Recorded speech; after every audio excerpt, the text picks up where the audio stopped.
it a Christmas movie?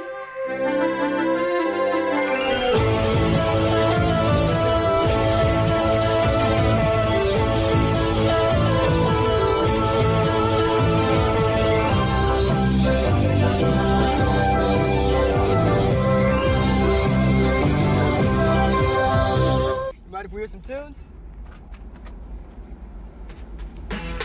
Hey, that'll work. Is there any Christmas music? This is Christmas music. It was December 24th on Hollis Ave at the dark when I seen a man chilling with his dog at the... Hello, ho, ho, and welcome to episode 60 of Two Geeks, Two Beers, a festive special with Mary Morgan and Tiny Tom. Hello. Wait a minute. Well, that's all right. Fine. Yeah. It was an obvious gag. Believe it or not, this is our 5th festive special. Wow. We kicked things off in 2015 with the 12 Days of Geekmas. Then we mashed up Christmas and Halloween in 2016 for our festive Fright Fest. In 2017, we ranked Screen Scrooges, and in 2018, we ranked Screen Santas. But you'll be pleased to hear, this year we've stopped short of ranking the G's-Eye, which We did think about we it. did seriously consider at one point. Yeah. What are we going to do? Is it really a year ago since we did the Santas? That's depressing. That is depressing. Instead, it's depressing. Christmas, depressing. Instead, Mad world. we're turning our attentions to a question that always rears its head at this time of year. It's an inevitable part of the festivities, but it's bound to cause controversy, like Brussels sprouts or your granny after a few sherries. And that question is it a Christmas movie? So every year it comes up, most notably, Die Hard. is Die Hard a Christmas movie? People have very strong opinions on the matter, and it's a hill they're willing to die on. Hard. So in this episode, Tom and I will be discussing 6 movies, some that we consider to be unconventional Christmas classics, and others traditionally considered festive fare that we'll argue have no place in the Christmas calendar. Beers, Yeah. honestly. Have we done better than normal? Well- Normally in our Christmas specials, we don't do very well. No, we come up short. But I actually found some Christmas-themed beers. Festive fare. And because it's Christmas, there's a lot of beer. Yeah. So, dealer's choice. Would you like to start off with, because we'll be drinking both, Merry Christmas, Happy New Year beer. Oh, wow. From the Anchor Brewing Company of San Francisco, California. So it's actually called Merry Christmas, Happy New Year beer. Yeah, it's their special ale that they exactly make what at this we time of wanted. year. Or would you like Yule Christmas Ale from the White Hag Irish Brewing Company? Okay, I'm going to start with the Merry Christmas beer, just because it looks like it's going to be tougher. Is that better to start with that? I just thought I'd end on a high. Alright. Okay. Still got the shit bottle opener. You could just compile hours and hours of And it would be ours. of audio of us failing to open beer bottles. Okay, well done. Let's try me. Nope. There we go. There we go. Cheers. Okay. So, is it a Christmas movie? I'm going to start off. I'm going to start off with the film that often sparks this debate. Die Hard. Die Hard. Okay. Come out to the coast, we'll get together, have a few laughs. Now, in case you don't know, the film follows off-duty New York City police... Hang on, we've done this. We did a whole Die Hard episode. Yeah, the film follows off-duty New York Police Department officer John McClane, Bruce Willis, who is caught in a Los Angeles skyscraper during a heist led by Hans Gruber, Alan Rickman. Okay, Right. thoughts on whether or not Die Hard is a Christmas movie? I say yes, it is a Christmas movie. I would agree. Because, in my opinion, there's Christmas music throughout. Yeah. There is. Yeah. Ending with the Let It Snow cover. Correct. At the end. Who did that one at the end? So Is it Perry Como? this is one of my points. Okay. You've anticipated this. Yeah. One of the reasons I think Die Hard is a Christmas movie, the soundtrack features tracks like Let It Snow by Vaughan Monroe. Vaughan Monroe. Winter Wonderland, also on the soundtrack. Christmas And in Hollis. Christmas in Hollis by Run DMC. Thought I'd surprise you with that. Yeah, No. I feel like the Christmas atmos stays with it throughout, because also not only that music, but the soundtrack by Michael Kamen Michael Kamen. has lots of sort of jingly ness. Again, Yeah. another of my points. Well Yeah. done, Tom. Yeah. The score also features sleigh bells Yeah, in some that's of its, it, that's what I'm looking in for. some of its musical cues. Yeah. Jingly things. Jingly things. Jingly things. Jingly things, jingly things. Yeah, that's two of my points. Well done. You can do this for me. Go Yeah, on. no, but it just has the theme of, you know, a guy having to overcome adversity or whatever, and he's trying to get away to get back with his family and have a nice time together. And, you know, Right, you're just right. Yeah, I'll let you speak. yeah. So no, but this is good. We're aligned on all major points. Good. So again, yeah. So Christmassy songs on the soundtrack. Yeah. Sleigh bells in the score. Yeah. Set on Christmas Eve. Much of it during a work Christmas party, that of the Nakatomi Corporation. Yeah. So it's about a Christmas event. Yeah. Yeah. One of Hans Gruber's henchmen, or at least his corpse, dons a Christmas hat, Yeah. which leads Hans to deliver Santa's famous catchphrase. Yeah. Now I have a machine gun. Ho, ho, ho. Don't know about you, but that fills me with festive cheer. And that spawned one of the best Christmas jumpers that you can get. Well, everyone has now. How can Die Hard not be a Christmas movie if you can get a Die Hard Christmas jumper? Exactly. As you very clearly pointed out, it is literally a movie about a man fighting to spend the holidays with his family, including his wife, Holly. Yeah. It features festive themes like family, goodwill, forgiveness, and redemption. Like Al, who rediscovers how great guns are. It doesn't matter that you shot a kid, because now you shot a terrorist. So your karma's evened out. Evened out. Yeah. In 2016, Empire readers, who very much film connoisseurs, they declared Die Hard the greatest Christmas movie ever made. Wow. As did Forbes, again a very respectable establishment. While Entertainment Weekly and The Hollywood Reporter, they both put it at number 4 on their list of the greatest ever Christmas movies. The Guardian, The Guardian, put it at number 8. Now, There's one person who didn't agree there. who? Bruce. Yeah, now. Not that we believe or trust anything he says since 2013. Exactly, you don't want to listen to anything Bruce Willis says. Yes, so famously at his Comedy Central roast, Bruce Willis did say, Die Hard is not a Christmas movie, it's a goddamn Bruce Willis movie. Well, But he's not wrong. He's not wrong.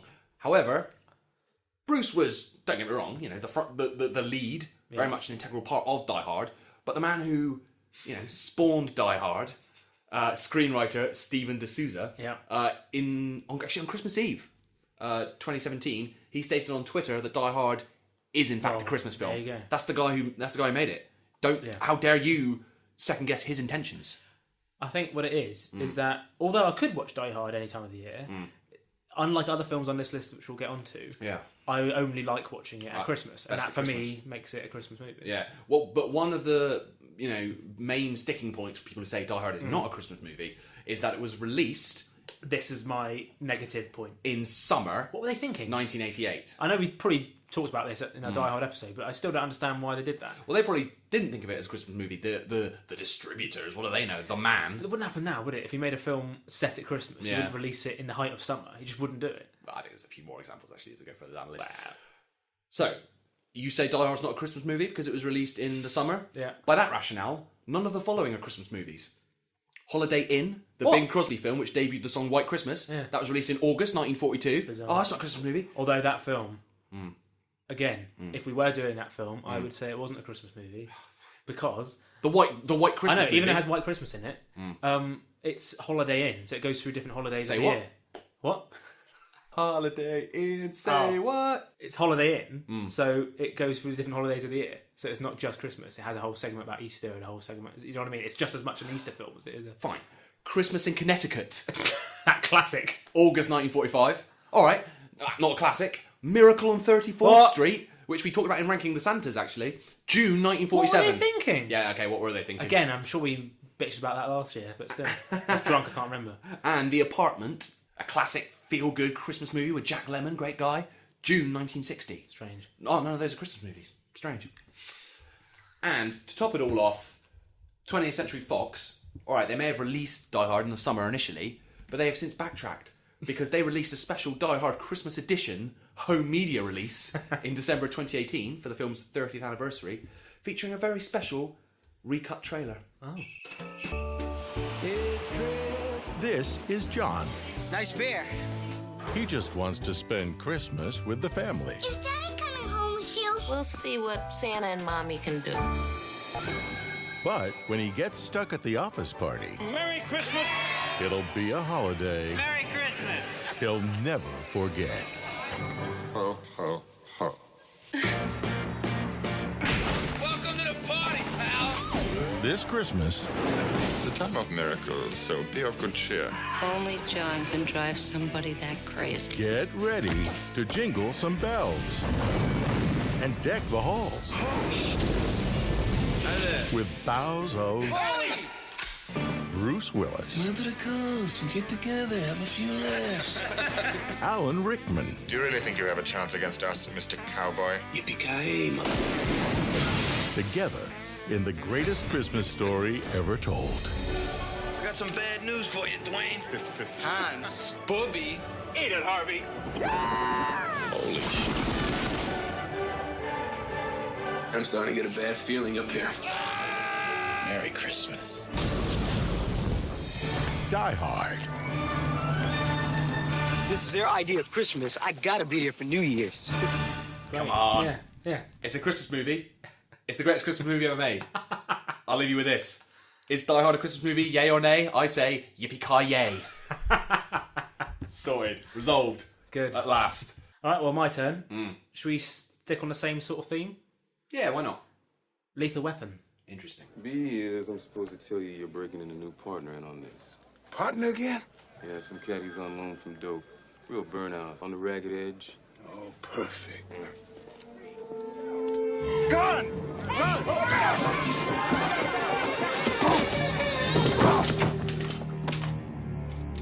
Raj, meet your new partner.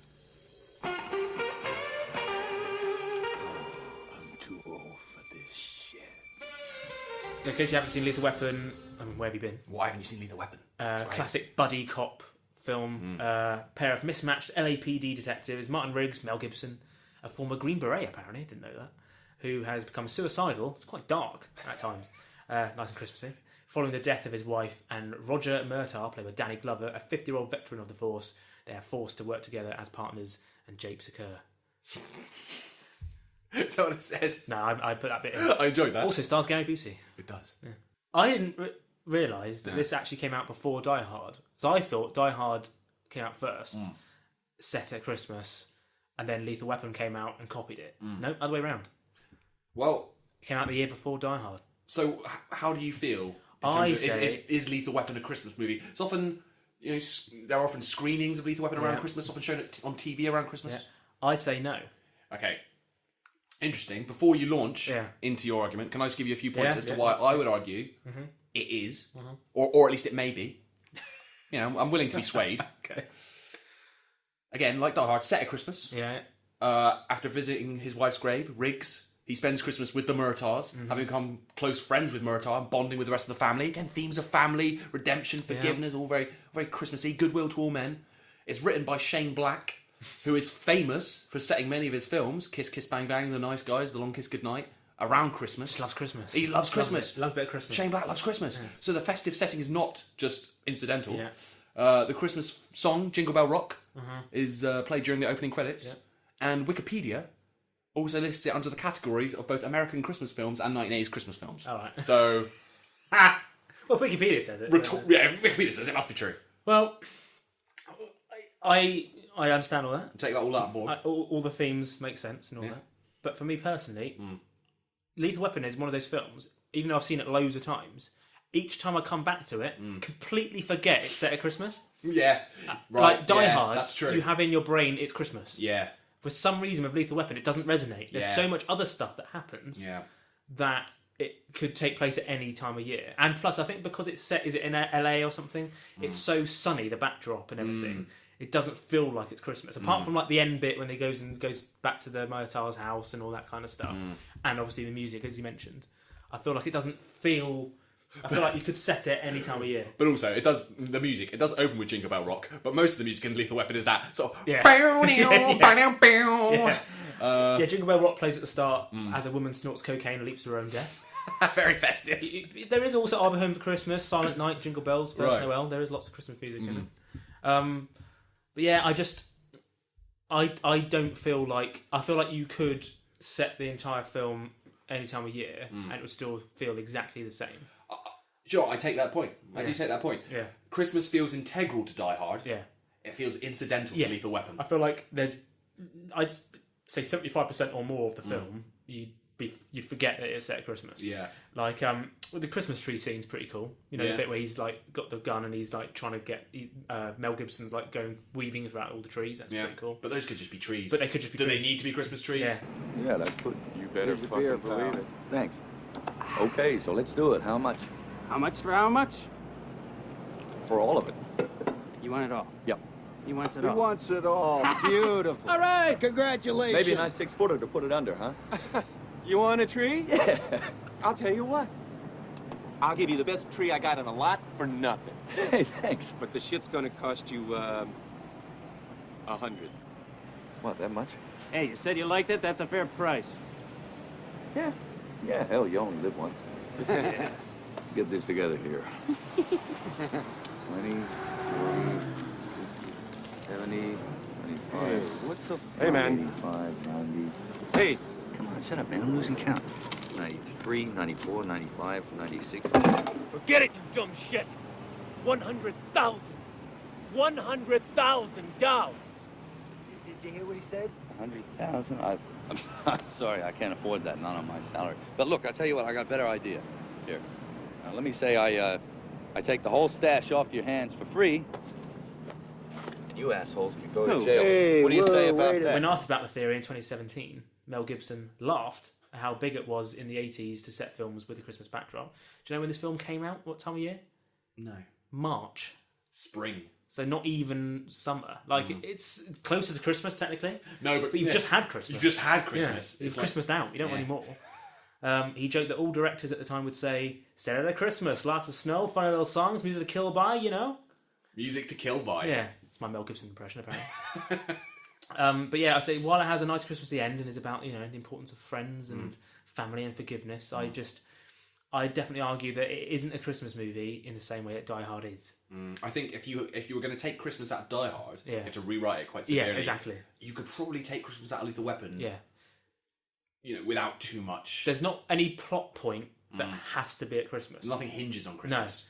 No. Other films like Die Hard and other ones that we'll get to in a minute, you kind of, it makes sense. There's an element where it's Riggs could have just been going to the Murtaugh house for a lovely dinner. Yeah. Didn't have to be Exactly. dinner. Nice that it was. Yeah. Didn't have to be. No. Could have just been any old trees. Yeah. All right, fine. Yeah. Yeah. All right. Lethal cool. Weapon, Yeah. not a Christmas Not movie. a Christmas movie. Great movie, but not a Christmas movie. We will do a Lethal Weapon episode at some point, I say. Yeah, we should actually. Why haven't we done that? Yeah. All Your right. turn. Back to you. Back to me. Groundhog Day! Watched it 2 days ago. Did you? Yeah, it was just on telly. Enjoy it? Oh, one of my all-time favourite films, mate. What a great movie. Yeah. Groundhog time. 1,000 people freezing their butts off waiting to worship a rat. Weatherman Phil Connors is spending the day in Puxatawney, Pennsylvania. Phil? Ned! Ned Ryerson. I did the whistling belly button trick at the high school talent show. Bing! Bing! But Phil's about to find out he's not just stuck in Puxatawney. Will you be checking out today, Mr. Connors? Chance of departure today, 100%. He's stuck Groundhog Day! in Groundhog Day. I'm reliving the same day over and over. Phil? Ned Ryerson? Bing! Do you ever have deja vu, Mrs. Lancaster? I don't think so, but I could check with the kitchen. Well, it's Groundhog Day. Again? But is it a Christmas movie? Thoughts? No. Why It's set in February. Nothing to do with Christmas. It's just got snow in it. Not a Christmas movie at all. Done. Right, next. All right, next. God, that's going to be a short episode. No. So Groundhog Day is a 1993 American fantasy comedy film directed by Harold Ramis, Egon from Ghostbusters. Has a little cameo in the film as well. He does. Written by Ramis and Danny Rubin. And it stars Bill Murray as Phil Connors. Nerd. A TV weatherman who, during an assignment covering the annual Groundhog Day event, is caught in a time loop, repeatedly reliving the same day. Now, as you pointed out, one of the strongest arguments against Groundhog Day being a Christmas movie... Because it's not a Christmas movie. ...is because it's not set at Christmas. Nothing to do with Christmas. So famously, it is mostly set on one day, which is February the 2nd. Yeah. Over and over and over again. Yeah. Christmas does not really play a part in Groundhog Day. No. However, I do have... Snow? Some arguments. One of my notes here says, a lot of snow. There is a lot of snow. Well, why did you watch it recently? It was on telly. Alright. Yeah, why did they put it on telly? Because... Ask yourself that. Yeah. There's a lot of snow. Yeah. So at one point in the film, like crucially, a blizzard blankets the region in snow, stranding Phil and his team in Puxatawney. And the film later on features snowball fights and ice sculptures. Yeah. Both pivotal moments in the film. But I think, more crucially, writer Danny Rubin he said that his main inspiration for the film was the 1892 story Christmas Every Day by William Dean Howells. Oh. You know, it's about a young American girl whose wish that Christmas would come daily is granted for an entire year. So it did actually originate as a Christmas story. It's literally, I wish it could be Christmas every day. Or I wish it could be a wombling Merry Christmas every day. And also, I'd say Groundhog Day is essentially, you know, at its roots, a modern-ish take Scrooge, isn't it? On A Christmas Carol. Yeah. You know, I know That's Fine Redemption. And Bill Murray literally did Scrooge, which was a modern take on A Christmas Carol. To our Scrooge episode. Yeah. But I'd say, this is a modern take on A Christmas Carol. It's a miserly old grouch who's unable to reach the next day, much as Scrooge is. He relives the same night over and over until he sees the error of his ways. Yeah. It's Christmas Carol. So, and it's based on another Christmas story. There's lots of snow. I would say it's a Christmassy movie. It's not a Christmas movie. Okay. See what I mean? Okay. In the same way that Cool Runnings is a Christmassy movie just because it's fun to watch and it's got snow in it, but it's not a Christmas movie. Themes of redemption, though. Yeah. Maybe Cool Runnings The thing is, there'll be some people that argue that, like, there are certain films that nothing to do with Christmas whatsoever, but it gives you that warm, lovely, fuzzy feeling that you just love watching at Christmas, like Back to the Future. Yeah, but if Back to the Future had snow, I'd probably argue it was a Christmas exactly. movie. See what I mean? I think all I need is feel good and snow. Yeah. I think that's all I need. Yeah. Which now, I would fully admit I'm more likely to watch Groundhog Day at Christmas time than any other time of the year because it's a Christmas movie. But by definition, it is not a Christmas movie. By what definition? That's what by we're my arguing. Definition. By your definition. Yeah. Cool. All right. So, but then, so it's like Frozen. That's not set at Christmas, is it? No, it feels quite Christmassy. But it's Christmassy. Frozen 2 has just come out at Christmas. But it's not a Christmas movie. I don't know. It's not about Christmas. It's not integral to the plot. Nothing to do with Christmas whatsoever. There's a lot of snow. It's a Christmassy movie. It's a festive movie. Put it that way. It's a festive film. Right. So recently, though, just one final retort. Someone on Twitter, they added Prime Video UK, Amazon Prime Video UK, and they said, so at Prime Video UK have Groundhog Day included in their Christmas movie collection, which is weird. What with it being a film that is entirely set on February the 2nd, and is in no way, shape, or form a movie that has a connection to Christmas. Yeah. Was this you, actually? It may well have been you. Yeah. Amazon then replied saying, look, Bill Murray is the closest thing we've got to a real-life Santa, so Groundhog Day is 100% a Christmas film. Well, okay? if Amazon says it, then sure. Definitely not unscrupulous at all. Yeah. Go out there listening. And yeah, but they're right. Bill Murray has a strong Christmas association. As we mentioned, he starred in 1988's Scrooged and 2015's A Very Merry Christmas. Yeah. So, all right. I feel like I'm on a. It depends which a way fighting you're a losing looking. battle. No, it depends which way you're looking at. If you're going to be all romantic about it and think with your heart, then it is a Christmas movie. If you're being pedantic and like not pedantic, sorry.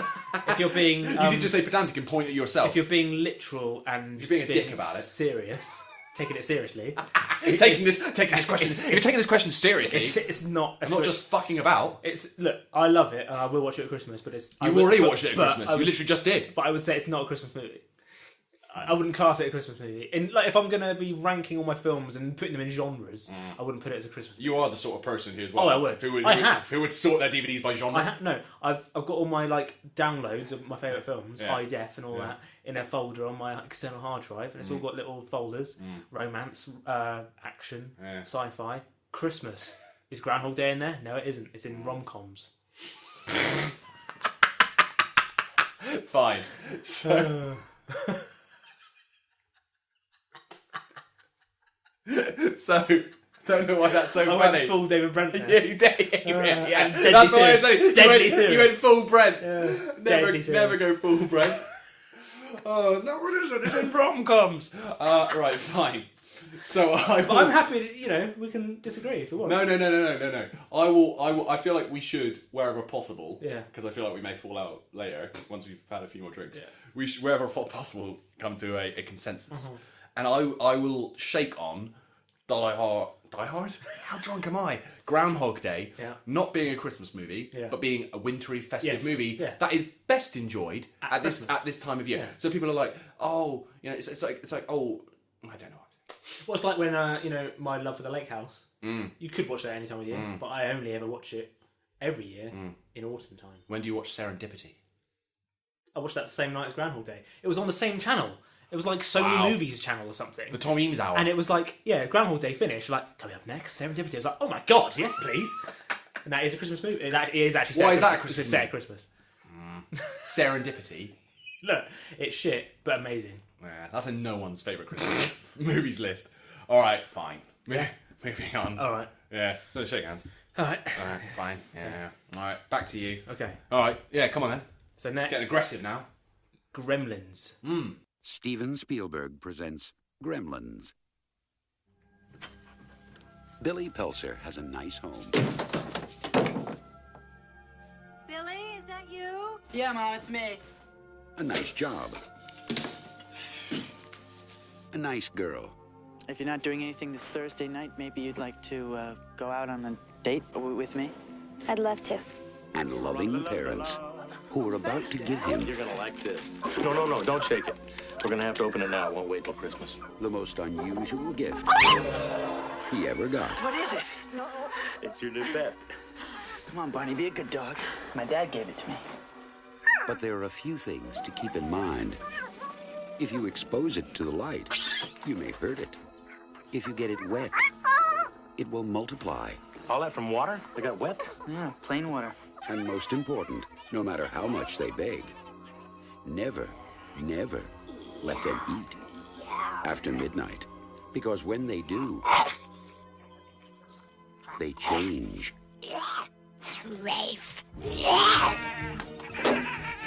They become clever,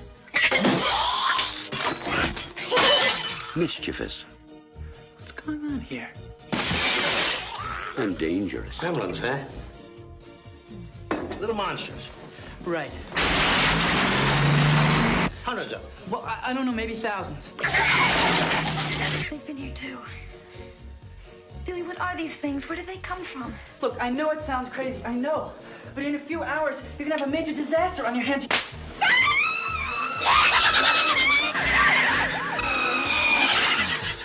Gremlins, directed by Joe Dante. They'll be expecting you. Do you know what? Yeah. People are going to be like switching off now. What? I've probably seen Gremlins, the first one, once. Me too. Oh god, no, definitely. I know. Weirdly, I have a far greater attachment to Gremlins 2. Never seen it. The new batch. What? Never seen it. Because it was, I think we had it on like VHS. Yeah. And as a kid, I watched Gremlins 2, which is great, over and over and over again. I think I've seen Gremlins 1 once, and I really enjoyed it. No, but this Gremlins completely passed me by as a kid. You'd think that would have been well up my street growing up. Yeah. But just totally missed it. So I watched it for the first time, last 3 or 4 years. So it's in recent memory. Yeah. You don't have to bite that deeply into your history to reach Gremlins. No, just sort of lick it.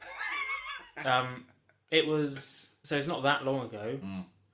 And that's a classic Christmas and movie, I enjoyed right? it. Normally, if this sort of film was something that would be in your childhood, but the fact that I watched it as an adult and enjoyed it, good. Yeah, it's good. So it's a good movie, and it's like it is a Christmas movie, I would say, but maybe like an offbeat Christmas movie. It's like the movie version of like Fairy Tale in New York. Yeah. Well, why? Well, because it's like the hipster's choice. Oh, I see. Yeah. It's like I have to admit, I hate it when people are listing their favourite Christmas movies all the time, and they say Gremlins is their favourite Christmas movie. It's like, all right, it's good.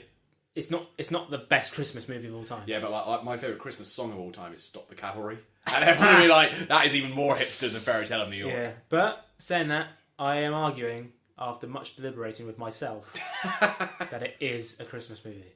Oh, yeah, you flipped. Yeah. I know. Well, I don't like it being people's favourite Christmas movie, but it is a Christmas movie. But we did agree to it being in this episode on the premise that you would say it was not a Christmas movie. No, I'm saying it is. Of course it is. Yeah. Great.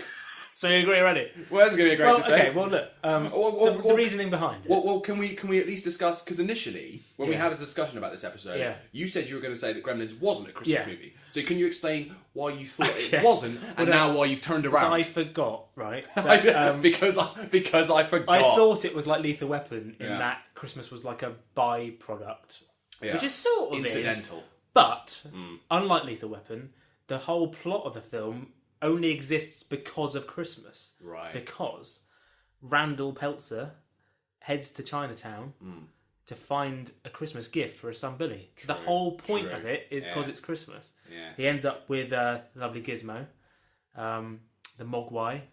How do you explain what happens in Gremlins? I mean, everyone's seen Gremlins, haven't they? So he ends up the lovely Gizmo, right? The Mogwai weird creature thing. Remember the band Mogwai? Mogwai, yeah.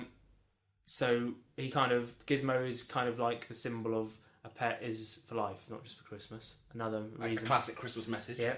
But then as more Mogwai appear, and the movie, it's weird because it goes sort of semi-horror in a way, sort of family horror. But throughout it all, there are plenty of moments that kind of make it clear that it's a Christmas movie. Such as? Well, we got Gizmo, who plays keyboard with a Santa hat on. Right, yeah. Evil Gremlins. Is that what they're called, or are they called something else? No, they're Gremlins. They're all called Gremlins. They haven't got a name. The bad ones. No, they're Gremlins. They're the Gremlins. I wondered if they had another name. Mogwai is the race.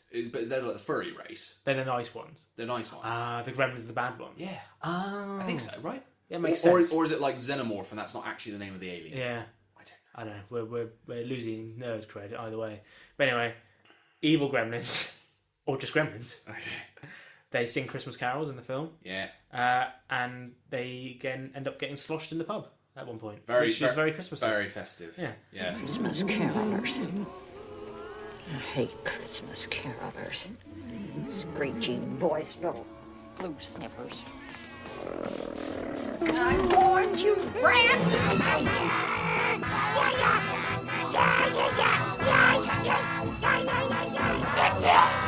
And it's got like a heartwarming theme. You know, Billy and Kate, they get together to try and stop the Gremlins from destroying the town. Kate shares her tragic reason why her family don't celebrate Christmas. Do you remember? Is she Jewish? Not that that's a tragic reason. No, her dad died by getting stuck in a chimney. And if that's not Christmas, I don't know what else is. Like at Christmas? Yeah. Or was it just like, every time I think of Santa, I think of Dad? So what, was he trying to be Santa? I think he was trying to be Santa and he died. What a way to go. But yeah, I feel like also it's got that kind of family movie quality to it, right? That works well as a Christmas movie. Yeah.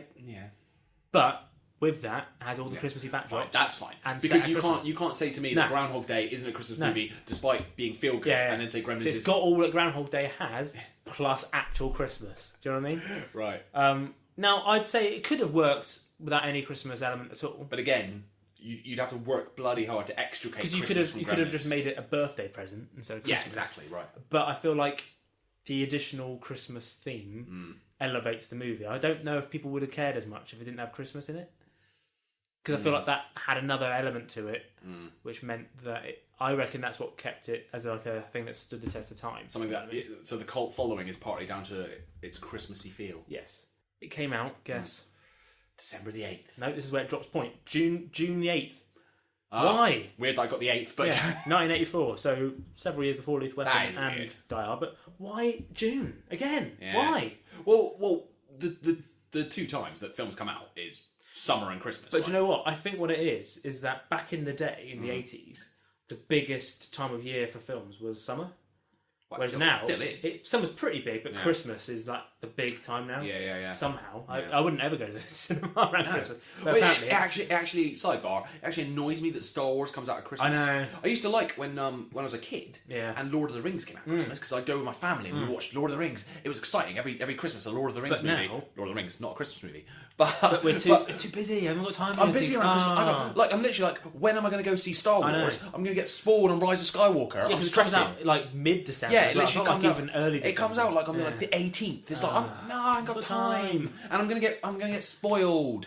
This is the last one as well. Really annoying. But yeah, in conclusion, do you agree?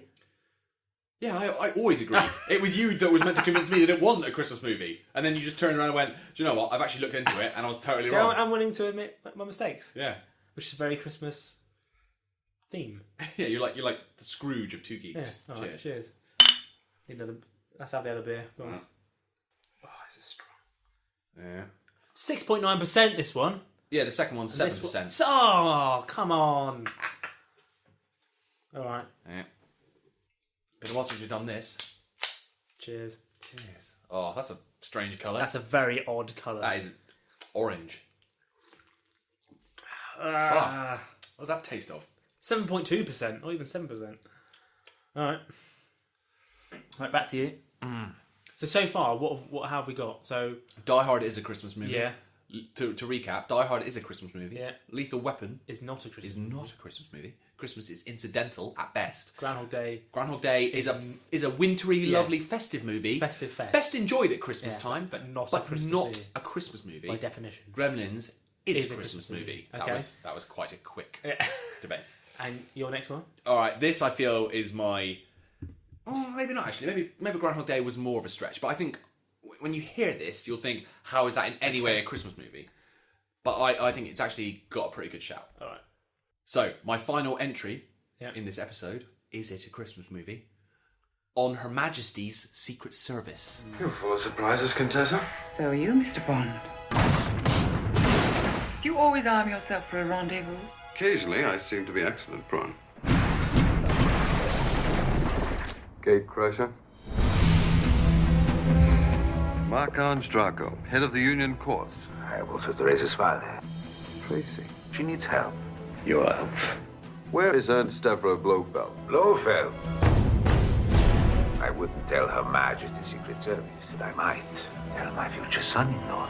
I suggest you revise the terms of your contract, Mr. Bond. You'll find your liability far too expensive. I was always taught that mistakes should be remedied, especially between lovers. Mr. Bond is in love with you. You've got sharp eyes and beautiful earlobes. The information that I now possess the scientific means to control or to destroy the economy of the whole world. I have been training my own special angels of death. I mean what I say, and I'll do what I claim. Tracy, an agent shouldn't be concerned with anything but himself. We just have to go on the way we are. I love you. Now we have all the time in the world. So what are your immediate thoughts on hearing that? No. Why not? It's got snow in it and that's it. All right. Great film. It's a great film. Although weirdly, in the UK at least, I don't know if this is an American thing, but in the UK, it became like a tradition over the years, since like the 80s onwards, for Bond films to be on at Christmas. Yeah. I don't know if they still do that. Well, but by that definition, all Bond films are Christmas movies. But this one in particular is set in a snowy backdrop. I think they've kind of stopped. They don't do that anymore, do they? Because I remember... It used to be the Bond film on Christmas Day. Because I remember one year, a few years ago, I looked through the Radio Times, as you do at Christmas, and there were like no Bond films on over Christmas. I think it's a consequence of like streaming being a thing, and also like so many channels now. We used to have BBC One and ITV, but like so many channels, so that like Bonds on that. ITV, every used to have all the Bonds on over the Christmas period, and old Sherlock Holmes with Basil Rathbone. It was great. Not anymore. What we got again? Call the Midwife, great. Like, nothing against Call the Midwife in particular. Strictly Come Dancing Christmas special. But it's like, Call the Midwife again? Yeah. Anyway. On Her Majesty's Secret Service. So explain which one this one is. So this is the 6th James Bond film, released in 1969. The only film to star George Lazenby as 007. See, George Lazenby, so if you don't know, Morgan and I are both, inverted commas, journalists. Very much in inverted commas. At different websites.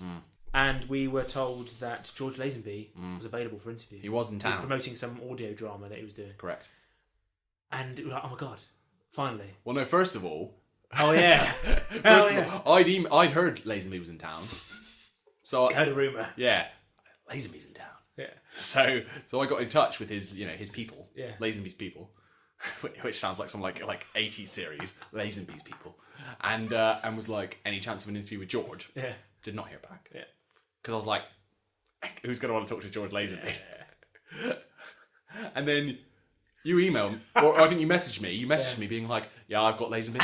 I was like, the gall of like, the one, I'm the Bond fan. Yeah. You're like, some of them aren't very good. And I'm like, this guy gets into... I didn't tell you this at the time, I was fuming. I was like, this guy gets to interview George Lazenby. I gave you the details of the PR and everything. Yeah, then you actually put me onto the right people. Yeah. And we both got it locked down, didn't we? Then eventually, we were both going to interview George Lazenby, and it was going to be great. Yeah. And then at the last minute, he cancelled. Yeah. Because he overslept. He did overslept. He's old now. He is in his, late 80s? 80s, definitely. So it's like, 80s. okay, well, fair enough. Yeah. But that might have been your chance to speak to George Lazenby. Yeah. It was a bummer. I'm not gonna lie. But anyway, this is his one James Bond film. Yes, it's only James Bond film. So in this film, on a Majesty's Secret Service from 1969, James Bond faces Blofeld, played by Telly Savalas. Oh, what a combination! Telly Savalas, what a great guy, who is planning to hold the world ransom by the threat of sterilising the world's food supply to a group of brainwashed angels of death. Along the way, Bond meets, falls in love with, and eventually marries Contessa Teresa Tracy de Vincenzo. Diana Rigg. Played by Diana Rigg. So you say, On Her Majesty's Secret Service, or OMAS, as I like to call it, is not a Christmas movie. However, it was released, and this seems to be, an important qualifier in this debate, to some people, on the 18th of December 1969, released at Christmas. Okay, well, at least that. Yeah. A large chunk of the film is set at Christmas. Yeah. Much of it on Christmas. Is it? Much of it on Christmas Day itself. Is it? Yeah. Oh. It's the only film in the Bond series with scenes set explicitly during Christmas and New Year. Amazing.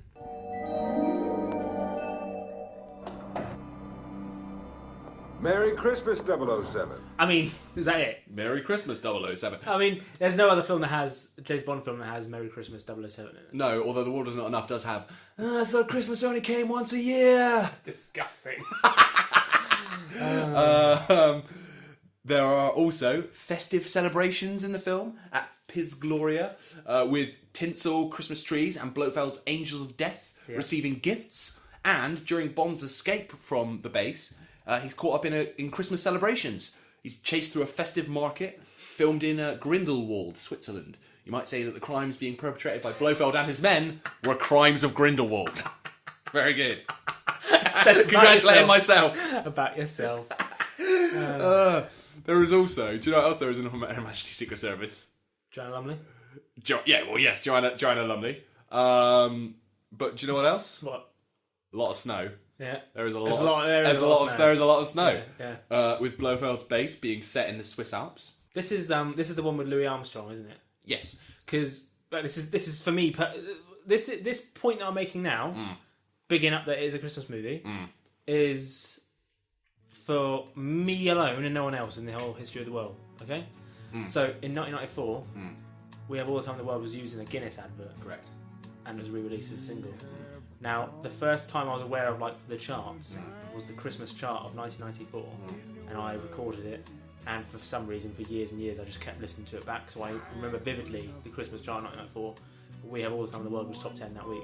Sorry, I didn't even realise this. You're giving me more fuel to the fire. Yeah. We Have All the Time in the World was a top 10 hit. At Christmas. In 1994. So whenever I hear it, I feel Christmassy. But that's me personally. That's not everyone, but for me personally, I think you can't see this, listeners, but I've thrown up my hands already in triumph.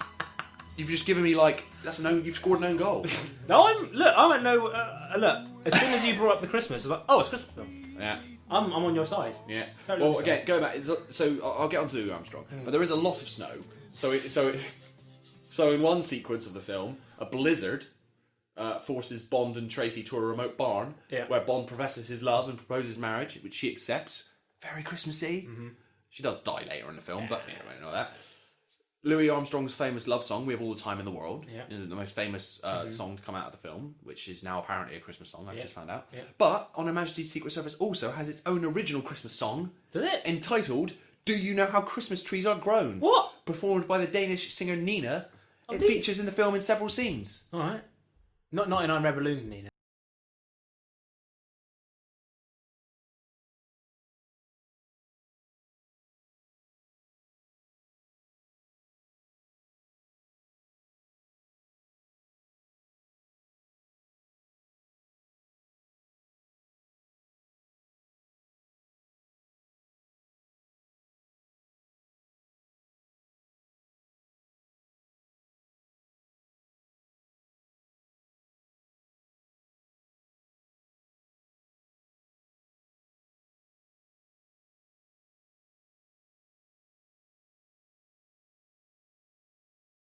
Was diabolical, but Christmas nonetheless. Yeah. Again, I know we did decide that Lethal Weapon wasn't a Christmas film. Yeah. But On Her Majesty's Secret Service is listed on Wikipedia, again, as a British Christmas film. It's under that category. Okay. And the Prince Charles Cinema in London, a very reputable institute, is showing On Her Majesty's Secret Service over the Christmas period. and we have tickets to see it. We do. We do. Yeah. So, okay, James Bond falling in love at Christmas. Yeah. What could be more festive? Okay, you've won me over in the respect that I thought it had no relation to Christmas whatsoever. And again, I thought you were just bringing up a film which had snow in it. So 5 minutes ago, you said it was a Christmas movie. No. Right. Okay.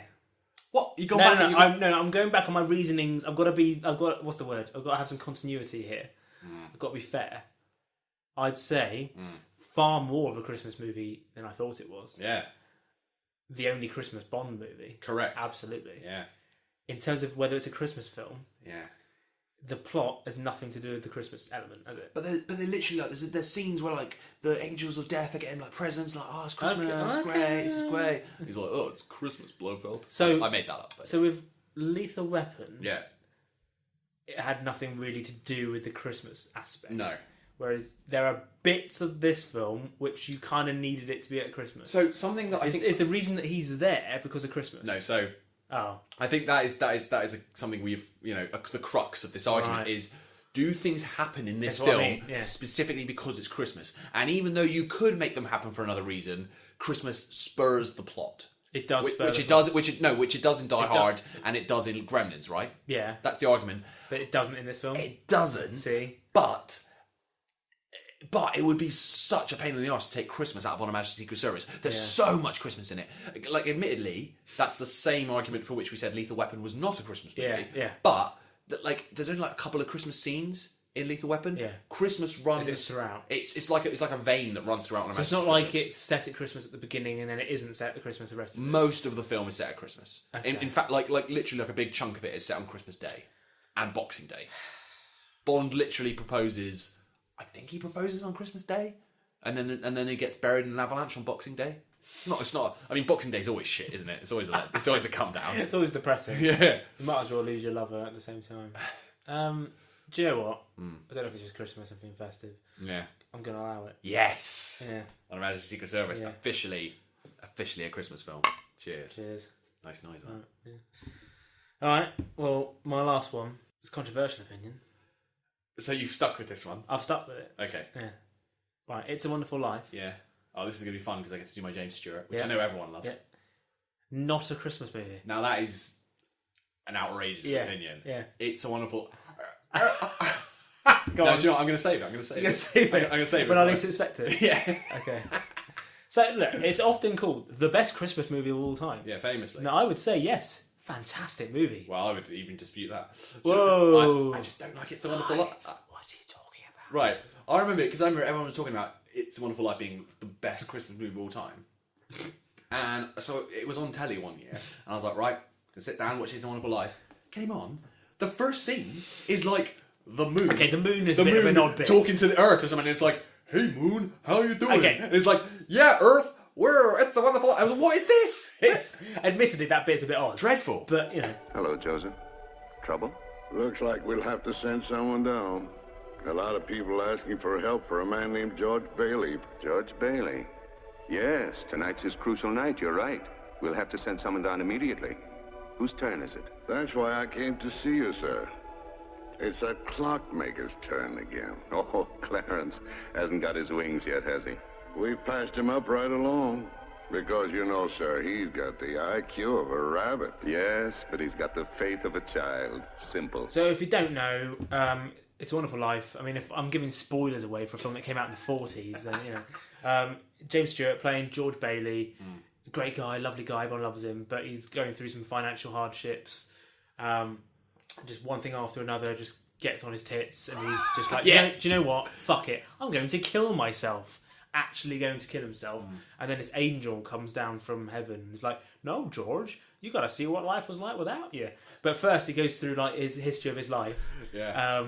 Goes through all that, and then he sees what life would be like if he never existed. Right. And he realizes, oh shit, life's actually, even though my life's shit, I've actually improved so many people's lives. Yeah. I won't kill myself. Yeah. That was another reason I don't like It's a Wonderful Life. because he's like, my life is terrible. I wanted to get out of this rubbish town and achieve my goals, and I haven't done any of it. Rubbish. And then the angel comes down and goes, no, George, but look at all this good you've done. And he's like, yeah, great. It's like, he still hasn't done any of the stuff he wanted to do. No. No. Celebration of mediocrity. Yeah. That's what It's a Wonderful Life is. Because you know I hate... One of my least favourite things in the world is people being a devil's advocate. For the sake of being a devil's advocate. Just being a dick. But I am being it here for this. Because, you know, if I'm honest, like obviously It's a Wonderful Life is a Christmas movie. But when I'm delving into it, it's not really. What are your arguments against? So, the majority of It's a Wonderful Life isn't set at Christmas. The majority of the film, I'd say like 90% of the film isn't at Christmas at all. And lest we forget, that's why you said Holiday Inn was not necessarily a Christmas movie. But Holiday Inn had more Christmas than It's a Wonderful Life. At least Holiday Inn had White Christmas, the song. Most of the film has nothing to do with Christmas at all. Yeah. So it's not called It's a Wonderful Christmas. No.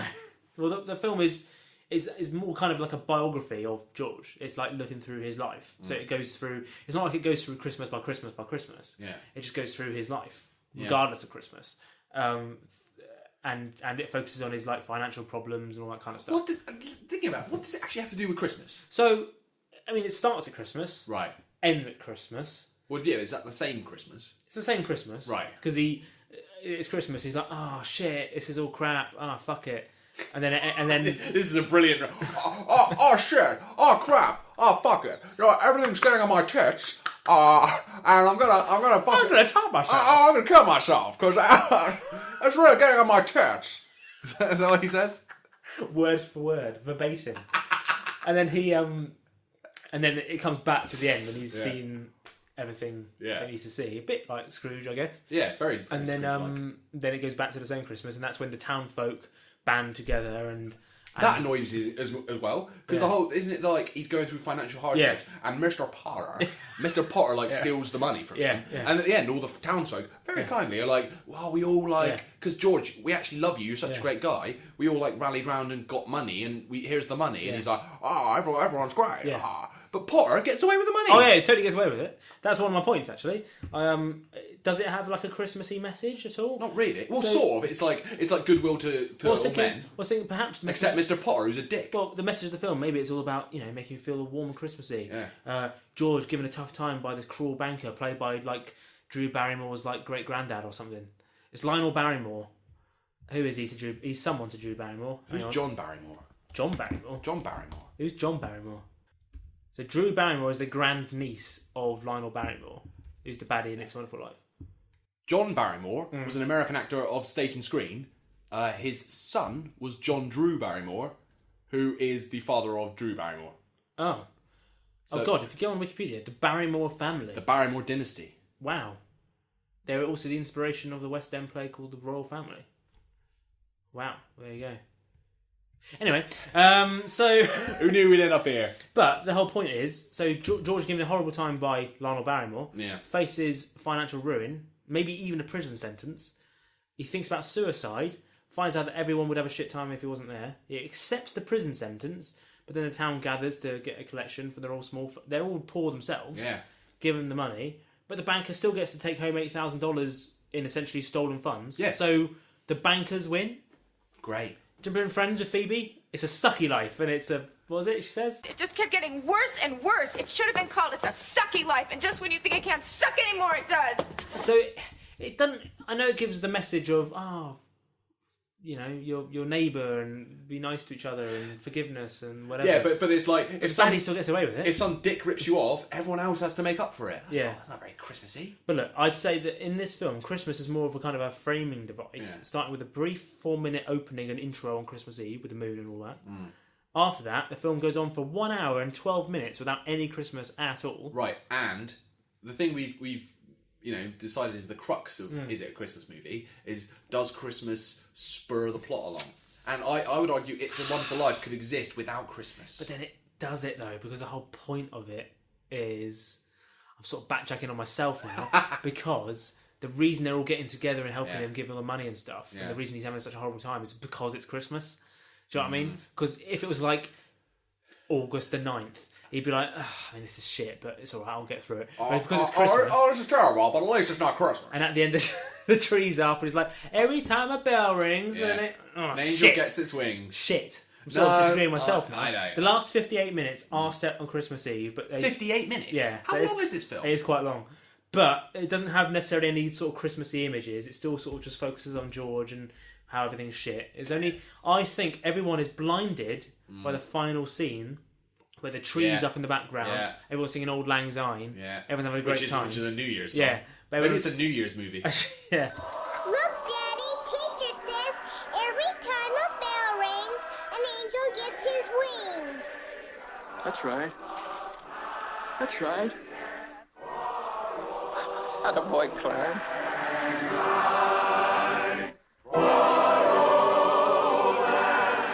But I think we're just sort of blinded by that. Although it was released on December 20th. Ah, shit. Shit, do you know what? I'm sort of backtracking now. In my own rules that I've invented during this podcast, this film only exists because it's Christmas. Because the angel only comes down because it's Christmas Eve. Do you know what I mean? Yeah, but that's magic. Ah, shit. Shit. Because, he only comes down because it's Christmas Eve. Yeah. And the family, the town folk only get together because it's Christmas Eve. They wouldn't give a shit if it was any other time of year. They wouldn't. They wouldn't. Ah, crap. So it is a Christmas movie. You've convinced yourself. Yeah. Well, who could have seen that coming? Yeah. No. Yeah. Ah. Even though the majority of the film isn't set at Christmas at all. Yeah. But the crux is Christmas. But it is all about Christmas. All right. I disagree with myself. You know what? After 60 episodes, that's where we've got to. You disagreeing with yourself. That's worse than in I can retire. The Tom versus Morgan episode where I just sort of gave you the victory. Yeah, you did. I've given myself the victory, so I win. No, you've given yourself the loss. I lose and win. Yeah, shit. Do you know what though? Christmas is all about admitting your mistakes and. Yeah, but you've admitted a lot. Yeah, it's a Christmas film. Oh God. Do you agree with that? Yeah, I would never have disputed it. I'm not that stupid. Alright. That's it. So to recap. Yes. The official... The Two Geeks, Two Beers official opinion is that Die Hard is a Christmas movie. Yes. Lethal Weapon is not a Christmas movie. What was after that? Groundhog Day. Groundhog Day is not a Christmas movie, but a very nice movie to watch at Christmas. Gremlins is a Christmas movie. Yes. There was never much argument about that. I don't know why we talked about it. No. Once on Her Majesty's Secret Service is kind of a Christmas movie. Kind of, sort of, a bit of a Christmas movie. We're allowing it. Yeah. It's a Wonderful Life. Upon reflection, is obviously a Christmas movie. Upon reflection, is obviously a Christmas movie. Can you do James Stewart doing all the films? So can you do first? I want you to do John McClane. Okay. Are you yippee-ki-yay, motherfucker? Now Robert Murtaugh, Roger. Is it Roger or Robert? Roger. Let's say Roger Murtaugh. I'm too old for this shit. I don't know any lines in Gremlins. What about Her Majesty's Secret Service? Bond. So the last line. No. The last lovely line. Well, no, so you definitely say, this never happened to the other fella. Why can't we just maintain the status quo? The last line as well, the sound. It's quite alright, really. She's having a rest. We're going on soon. We have all the time in the world. You don't need to do It's Wonderful Life because you can listen to actual James Stewart doing that. That was fun. Alright, well, good. Well, the festive fun is done. So the only ones that aren't a Christmas movie is Groundhog Day. No, Lethal Weapon. So only two of them. Yeah, and Groundhog Day sort of is. Best enjoyed at Christmas. Okay. You know, like when you got like food that's going to expire and it's like best before. Right. It's like you can still eat it a good week. Yeah, exactly. It's like best enjoyed at Christmas, but fine any other time of the year. Alright. So the festive fun is done. But you can listen back to all 59 of our previous episodes at our website, which is twogeeks2beers.com, including 5 previous Christmas episodes. I looked it up. Oh, wow. Episode 15, 25, 36, and 49. Nice. We're also on iTunes or Apple Podcasts. I don't know what it's called these days. Whatever it's called. Spotify, Stitcher, Podbean, anywhere you can find podcasts, you'll find Two Geeks. Head to our social channels, so at Two Geeks Cast on Facebook, Twitter, and Instagram. We'll have some little goodies there every now and then, which is always nice. Visit our YouTube channel, put Two Geeks, Two Beers into YouTube, and you'll find us with clips from early episodes that you can share with friends to help them start their 2020 off right. Nice. And don't forget, 'tis the season of goodwill. So why not sponsor us on Patreon? Please. Where you can sponsor the podcast, help to fund our recording sessions, our equipment. All your money goes directly back into making the show, and you'll get special bonus material, special festive gifts, including exclusive Patreon-only episodes, outtakes, and depending on how much you donate, even a mini episode or full-length episode that's exclusive to you. You can also email us, podcast@twogeeks2beers.com. Fire over your feedback and ideas for future episodes. Help us shape the show for 2020 vision. So to play us out, from, now officially, the best Christmas movie of all time, Die Hard, Okay. it's Let It Snow Yeah. by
Now you said that, I'm like... What legend? With Eric Clapton, it says here. Yeah, that's right. So when all that...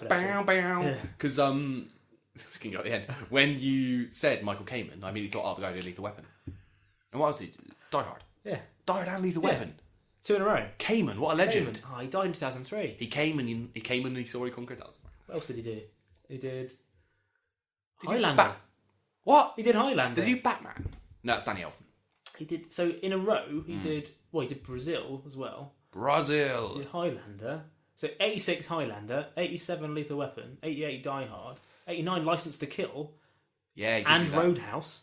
Roadhouse? He did Die Hard 2 in 1990. Prince of Thieves in 91. What a run this is. Kamen. He did all the Lethal Weapon films, essentially. Last Action Hero, Three Musketeers, Die with a Vengeance, and then Jack. The Avengers. No, it's all gone wrong for Kamen. What Dreams May Come, Iron Giant, X-Men. Oh, nice. Memento. Come back. Band of Brothers. Whoa. And then he's... I was going to say, he stopped in 2004, because he died the previous year. But what a run. He redeemed himself. What a run that is. That is, yeah. Well, cheers to Michael Kamen, apparently. Merry Christmas, Michael Kamen. You're a good man, Michael Kamen.